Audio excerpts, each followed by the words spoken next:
I'm Lisa Beth Kovitz. Beer is an ancient beverage. It's been around since the Egyptians. Beer and wine have contributed significantly to science, and in return, science has made brewing beer fun and easy. Brooklyn's own John LaPola of Bitter and Esters shows us how it's done. Today we're making a rye IPA Great. called Into the Cosmos because it uses Galaxy hops. This number here, this degree L, stands for degrees Lovibond, and the higher that number, the darker the grain, and the darker the grain, the darker the beer is going to be. The first step in brewing beer is milling the grain to very specific proportions. You want to be able to get as much flour or actual starch that's inside exposed from the grain, but you also want to leave the hull as intact as possible so that it's porous, so that water can actually run through it. And where does the science come into beer? Mainly with enzymatic conversion of the starches to sugar. Enzymes are a type of protein that actually acts as a catalyst for any sort of chemical reaction, depending on the temperature of the mash. And so that's one really nerdy sciencey thing that you can get into. In this case, we're going to be activating both beta and alpha amylase enzymes, and they are both what we call saccharification enzymes. It turns out math is also very important in beer. A small miscalculation in water temperature changes the enzymatic starch conversions. A few degrees too hot, and your wort will be too sweet with less alcohol. This heating and cooling stage is also crucial in the history of beer, because back in the day, before we knew about microbes, beer was often cleaner and safer than water.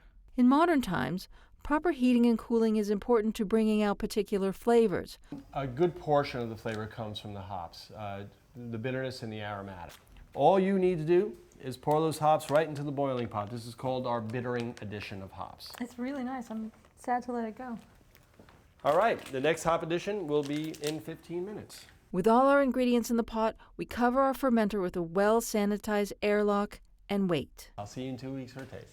While our enzymes and microbes transform sugar into alcohol, I went to visit Professor Bert Hansen, Baruch College Professor of Medical History, to find out more about the scientific importance of beer. What does beer have to do with Louis Pasteur?